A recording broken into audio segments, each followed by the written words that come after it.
बिस्मिल्लाहिर्रहमानिर्रहीम। Mister deputy speaker, आपको बहुत शुक्रिया। मैं इस मौके पे सदर पाकिस्तान आसिफ अली जरदारी साहब का जो तारीख़ी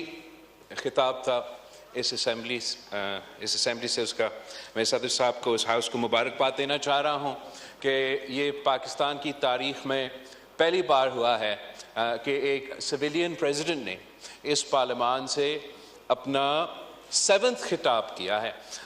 तो इस असेंबली और आपके तहफ़्फ़ुज़ से मैं सदर साहब को इस तारीख़ी मौके का कामयाबी भी मुबारकबाद देना चाह रहा था, और साथ साथ जनाब डेप्यूटी स्पीकर जो सदर साहब ने पॉइंट्स उस तकरीर में उठाए, सबसे पहले इस बात का पाकिस्तान पीपल्स पार्टी वेलकम करता है कि सदर जरदारी ने कोई ज़ाती बात नहीं की, कोई पर्सनल बात नहीं की, ना सियासी बात की। सदर जरदारी ने ये वाज़ेह कर दिया कि वो वफाक का नुमाइंदगी करते हुए, इस मुल्क का अवाम का नुमाइंदगी करते हुए उनके मसाइल को तरजीह दी। जो सदर जरदारी ने अपने खिताब में यूनिटी की बात की, एक साथ चलने की बात की, डायलॉग की बात की, ये अपनी ज़ाती मफाद की वजह से नहीं, अपने ज़ाती केसेस की वजह से नहीं, वो इसलिए कि सदर जरदारी ये समझता है कि अगर हमने पाकिस्तान के मसाइल को हल करने हैं, अगर हमने पाकिस्तान के असल मसाइल जैसे गुर्बत, बेरोज़गारी और महंगाई जैसे मसाइल हैं, अगर हमने इन मसाइल का हल निकालना है तो बातचीत के बग़ैर, डायलॉग के बग़ैर, पॉलिटिकल प्रोसेस के बग़ैर ये नामुमकिन होगा। साथ साथ सदर जरदारी ने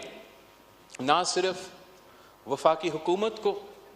इन मुआशी मसाइल का हल निकालने का कहा, मगर साथ साथ जो एडवाइस हम अपोजिशन को दे सकते हैं कि वो भी अपने आप को मुंतखब नुमाइंदे अगर समझते हैं तो उनका ज़िम्मेदारी है कि ना सिर्फ कि वो अपना ज़ाती केस लड़े, अपना ज़ाती मसाइल पे रोना धोना करे, वो पाकिस्तान के अवाम के मसाइल पे भी बात करे, और जहाँ वो अपने इश्यूज़ पे एहतजाज करना चाहे वो उनका जमहूरी हक है और वो जमहूरी अंदाज से बेशक एहतजाज करे, लेकिन जहाँ उनका फ़र्ज़ है बहैसियत मुंतखब नुमाइंदे कि वो अवाम के मसाइल पे ना सिर्फ बात करे, हल निकाले, हुकूमत के साथ डायलॉग करे कि जो बजट आने वाला है उसमें मैं तो हुकूमत को ये तजवीज़ दूंगा और अपोजिशन को ये तजवीज़ दूंगा कि अपोजिशन का इनपुट होना चाहिए कि जब पाकिस्तान एक तारीख़ी मुआशी बहरान से गुजर रहा है तो बेशक अपोजिशन अपना ज़िम्मेदारी शायद भूल चुके हैं, मगर हमारा भी ये ज़िम्मेदारी है कि हम इनको याद दिलवाए कि अगर वो आज इस हाउस के फाजिल मेंबर्स है, उनको तनख्वाह भी मिल रहा है, तो वो अपना ज़िम्मेदार, वो हलाल तो तब बनेगा जब वो अपना ज़िम्मेदारी पूरा करे और हाउस का मेंबर का किरदार अदा करे और बजट में भी मुस्बत किरदार अदा करे, इस पार्लियामान में भी मुस्बत किरदार अदा करे, और जहां उनका जिम्मेदारी है तीसरी बार एक सूबा चलाने का, वहां भी वो अपना जिम्मेदारी अदा करे। अगर वो सिर्फ अपना ही अपना रोएंगे, आप तो वही कर रहे हो भाईजान, मैं अगर रोना धोना नहीं कहूं तो क्या कहूंगा। सदर जरदारी का तकरीर तो एक बहुत सा शॉर्ट और स्वीट का तकरीर था, जहां इश्यूज पे फोकस किया गया। 20 मिनट का तकरीबन तकरीर था। कायदे हिज़्ब इख्तिलाफ का तो 1 घंटा का तकरीर था, और वो 1 घंटा का तकरीर में 90% अपना रोना धोना, अपना साथियों का रोना धोना, अपना बहादुर खान साहब अब तंग आ चुके हैं, 2-3 महीने जेल में गुजार के, उसका अपना केसेस का रोना धोना, 90% उसी पे था जनाब स्पीकर। और जो उनका जिम्मेदारी है बहैसियत कायदे हिज़्ब इख्तिलाफ कि इस मुल्क के अवाम के नुमाइंदगी करते हुए उनका इश्यूज को ना सिर्फ उठाए, जहां हुकूमत ने कोई गलती की या उनका कोई गलत पॉलिसी है उसका ना सिर्फ निशानदेही करे, मगर उनका पॉलिसी या उनका काउंटर पॉलिसी भी हुकूमत को दे दे। इन्होंने ये जिम्मेदारी नहीं पूरा किया था। जहां तक सदर ज़रदारी के तकरीर में सेहत के शोबे और तालीम के शोबे में बात की और सूबाई हुकूमतों को कहा कि इन दोनों जो बहुत इंपॉर्टेंट एरियाज हैं जहां पाकिस्तान के अवाम, चाहे वो तालीमी शोबा हो या सेहत का शोबा हो, उनका इन शोबे में ख़ास तौर पे जो हमारा पसमानदा तबका है, गरीब तबका है, उनके लिए पाकिस्तान ने सेहत के शोबे में और तालीम के शोबे में हम तकरीबन फेल हो चुके हैं। और चारों सूबों को यह कोशिश होना चाहिए और वफाकी हुकूमत को हमें सपोर्ट करना चाहिए कि हम इन इश्यूज को एड्रेस करें।